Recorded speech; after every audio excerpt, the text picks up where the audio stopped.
Okay, here we are, buyer agency. So we literally just ended 6 months worth of curriculum with the listing contract and everything in between. We became experts on sellers, how to properly price a home, list a home, market a home, have the listing appointment, prep the listing appointment, and you guys did awesome. So congratulations.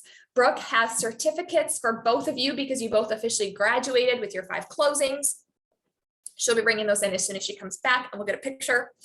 As we begin this new part of our class, I don't actually think either of you did this class because you joined after and you graduated really quickly, but you did, yeah.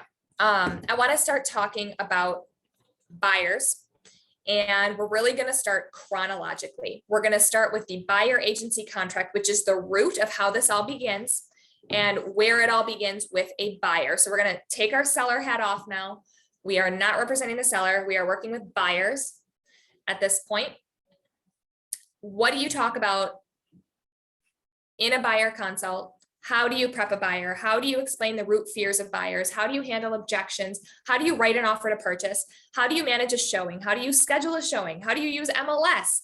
We're going to talk about all of that. So that's going to take a couple months, and every class we're going to go further and further into the buyer agency concept, how to represent a buyer, and why it really, really, really matters to have an experienced, well-versed buyer agent in any market. And of course, the market we just kind of squeezed out of was, I don't like to use the word crazy market, but it was a heavy sellers market where every home had 10 to 20 buyers offering on it because there was just not enough inventory. Inventory is increasing, but it's still low. A healthy market is about 6 months of inventory. What that means is that if you stop the market right now, how long would it take to sell all of the houses that are currently on the market without any more being added? 6 months is healthy. We currently right now are at about 2 months. So even though it is more healthy than it was, we were at less than a month if you took out all of the homes under contract in the past, like just 3 months ago or so. So being at 2 months of inventory is like a breath of fresh air for us. Be prepared. We will be at 4 months, 6 months, and then maybe even 7, 8 months in the next year to 2. And it could happen. It's a cyclical thing. It always happens. We can't live in the same market forever. That's just not reality. That's not the way things work in economics. It's not the way things work in any market. So we are going to shift. What it means is that buyers are going to have a little more control, which is really nice. But at the same time, you still need to represent a buyer in any market the same way that you would. Make sure they're protected and prepared, and that they've got somebody on their side like you who can have a strategy to get them the home that they want. I know we talked about the saying, buyers want to be heard, sellers want to be led. Buyers do want to be heard. They have a lot to say. They're nervous. They're really scared. They have people in their ear telling them that they're about to sign their life away for 30 years. And that is so not the case. So it's our job to teach them what this really means. And the fact that they're actually building long-term wealth that they can continue to use in the future. And that's what real estate is all about. It's about building wealth, protecting yourself, building your own legacy, and not signing your life away for a set amount of years. So your homework, your only homework, you have 2 pieces of homework. The first one is figuring out what your gift is, what your natural God-given gift is, so you can continue to use it and hone in on it and use that in the sales role that you're in, and read the WB36 buyer agency agreement. I'm going to send it to everybody after, but of course you can find it in .loop as well. So the WB36 buyer agency essentially is the document that gives you permission to represent a buyer.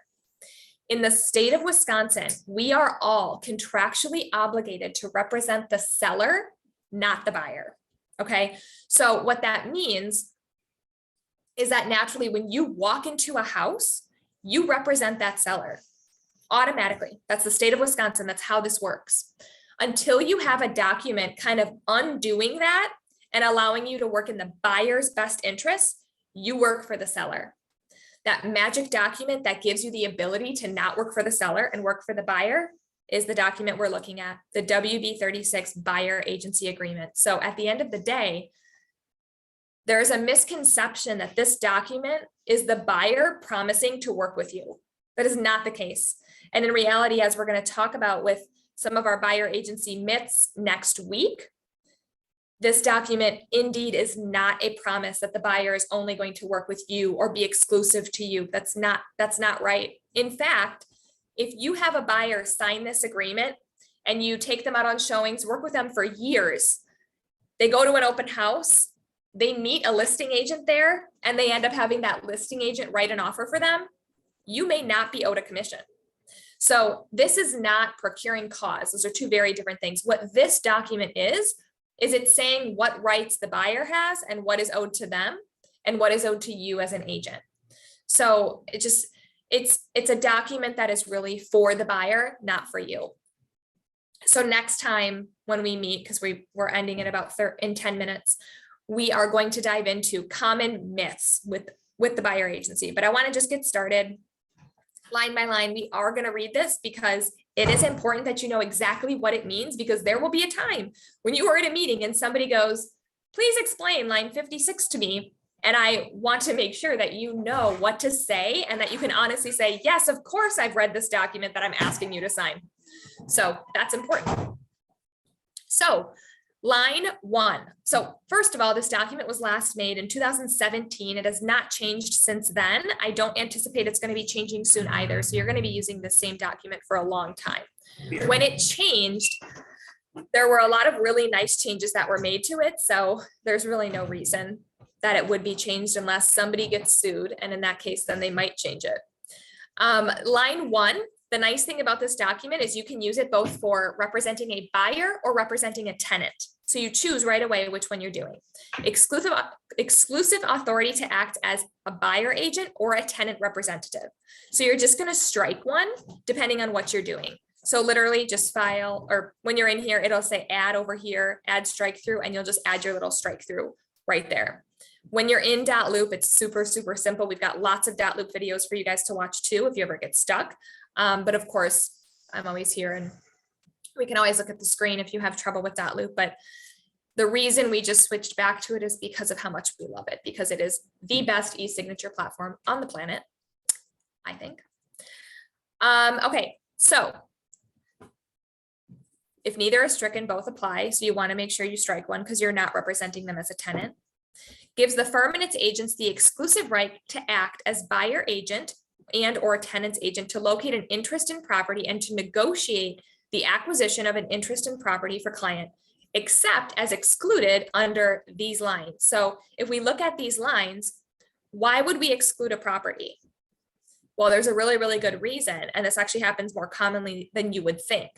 So let's say you are representing a buyer here to help them buy a home in Delafield. But they also are actively looking for a home in the Northwoods with another agent.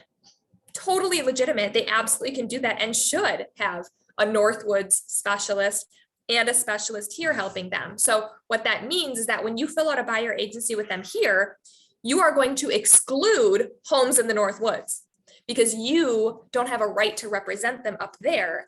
And on the flip side, the agent who signs buyer agency with them in the Northwoods should exclude Lake Country property for them as well, so that they can shop with an agent in two different places. It's very common for people to have specialists in different areas, especially if they're buying second homes and other properties like that, investment properties.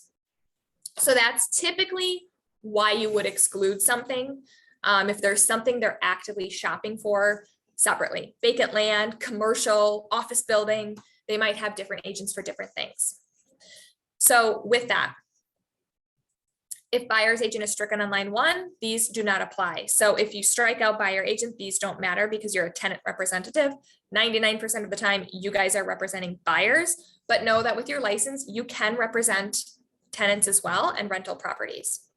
So purchase price range. Before they changed this in 2017, I had to send back almost every contract because the way they worded it, is if they ended up buying a home outside of the purchase price range, this contract did not apply. It was a disaster. So I'd have to look to see what the accepted offer price was. And if this was, let's say, $200,000 to $400,000 and they ended up buying at $415,000, I would have to have them amend this document to say up to $415,000. So luckily when they changed it, it says here, the purchase price range provides initial search parameters, but the firm's authority under this agreement extends to all property within the state of Wisconsin, except for those properties excluded here. That was the best line of this contract. When I saw that, I was so happy because I was always getting yelled at because agents didn't want to change their document. They didn't understand. I didn't want them to get sued. So this is a good thing. So with that, it also applies to any properties under excluded properties subject to a prior agreement on lines 21 through 29. So there also could be properties that are excluded because they came under a prior agreement, meaning that let's say they had a buyer agent last year that they ended up writing an offer on a property for and they didn't get it. Technically, that agent has a year after the expiration of this contract to still represent them in that transaction. And we'll get to that, but that's why it would be excluded. It's a protected property. Just like as we looked in the listing contract and there were protected buyers in a listing contract, those buyers who offered or negotiated terms during that contract but didn't buy, you have a year protection after that listing expires to still represent the seller if those buyers came back, because technically you did procure them. Same thing here with protected property. You have a year after to represent the buyer if for some reason they made an offer with you and then 6 months later decide once again to buy that property, you legally are allowed and should represent them. What happens if they go and do that behind your back? Well, technically, they could be sued for the commission that you would be owed under this contract. And it's a pretty black and white thing. Does not happen very often. It's really not a common thing. And typically, if a buyer agency ends that way, we usually do a cancellation and mutual release, which ends all rights of anybody anyway, because if things are going sour, we want to make sure we do a cancellation. So that nobody is liable to each other for anything, especially if a client is getting sue happy or making threats like that. So excluded property to a subject agreement. That is why you would ever fill out properties under there. Limited exclusion properties. So limited exclusion properties just have a deadline. This is excluded until this date.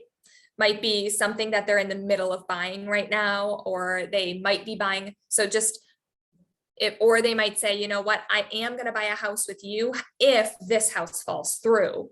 Then they could say, okay, this is excluded until September 15th.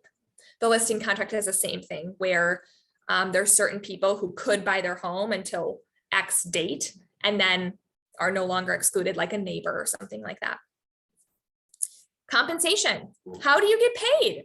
This is a really common misconception about how agents are paid. And it's something you do 100% want to go over with buyers because it changes everything and it's good news for them.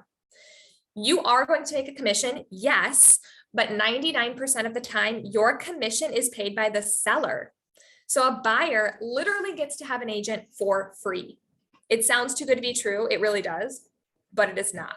Truly, a buyer pays nothing to the agent when they find a home, because that commission we talk about, that 6%, 5%, 7%, whatever you charge on a listing, typically a portion of that goes to the buyer agent. Now, we can't say what that number is because that's price fixing and that is illegal, but there is a really common number in our market that we see a lot, and that is 2.4%. In other places, you might see 3, you go up north, you'll see 2, that's really common. Some higher price lake property, you'll see 2 and 2, 4%, 2% buyer agent, 2% listing agent. So that is really important to note. It's also important to note that there are times when the buyer does pay a commission or technically is on the hook for commission. And that's most commonly if your buyer finds a for sale by owner. Because the for sale by owner person who's selling is selling for a reason on their own. They typically have a negative connotation of agents. However, there are definitely instances where you're able to negotiate the seller paying your commission. I've done it. It's very common, but there are some sellers who literally just say, you know what, you want to buy my house? That buyer wants it bad enough, they can pay you. And that does happen sometimes. I had it this year. Yeah. Andy just had a buyer pay his commission. So it definitely can happen. And at the end of the day, it's still so worth it because having an agent represent you it's worth every penny. Because when we see clients unrepresented, not keeping this train on its tracks, it can blow up very, very quickly. So it is really important. But typically, especially if you're finding a home just in the MLS, the commission is covered by the seller. In reality, it's actually covered by the listing agent, but it's coming from the seller.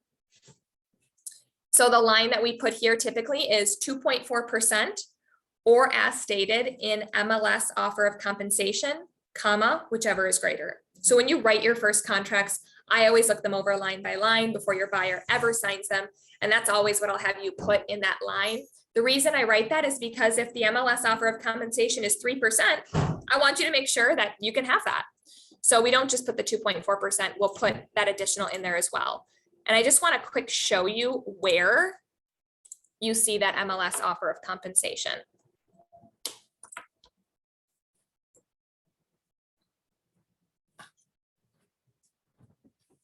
And technically, if the MLS offer of compensation is 2.4% in the buyer agency contract, but the listing agent is only offering you 2%, the 0.4% difference technically is owed by the buyer. Because what this document is saying is that the buyer is willing to pay 2.4%. However, if somebody else covers it, it evens out. Have I really, I don't think I've ever seen it happen where there have been many times where I'm offered 2% or I see agents offered 2% instead of the 2.4. We never ask the buyer to pay for it typically because it is what it is, but it depends. You do have a right to, which is nice. Yeah. So right here in MLS, this is where you'll see what the offer of compensation is. And honestly, it's in this market, it is very, very commonly 2.4%, but we as listing agents have a right to decide what it is on every transaction. As a firm, we highly encourage 2.4% because, or more, go ahead. You want to offer 2.5, 3%. We'll do that sometimes if we charge more in commission to be able to give more to the buyer agent. It incentivizes that buyer agent to want to show your home because they're like, oh, I'm usually making 2.4, but on this listing, I'm making 3. And that definitely does happen every now and again. We definitely don't want to offer less though, because we do not want to be known as the firm who cuts the commission of the agents that we work with in the market. That's not a good look, but that's where you're going to find that. And honestly, it's pretty common. You're going to see that 2.4% number all the time. See, 2%, right? But it's over $1 million. So that's something you'll see. You also are going to be able to know the answer to 2.4% times any number very soon, because we as agents have that in our arsenal at all times. So it says here how commission is earned and how it's due and payable. So yes, the contract does say that the buyer is paying it, but it also explains that if it's covered in a different way, that gets evened out. So we're going to dive into that next time. We're going to stop at line 35. It is 11:30. I don't want to keep you. I want to respect your time. I will email out a copy of this contract and everything that we went over today, copies of Nate and Andy's listing contracts. I'll put them in the Google Drive as well so everyone can access them. Your homework, please read the WB 36. And then if you have any questions on it, we can definitely go over. I do anticipate next time we will finish this contract in class because that's all we're going to focus on next week. And also think about what your gift is so that you can continue to hone into it and use it to your advantage and help your clients. All right. Have a good day, everyone. Thank you. Bye, Andy.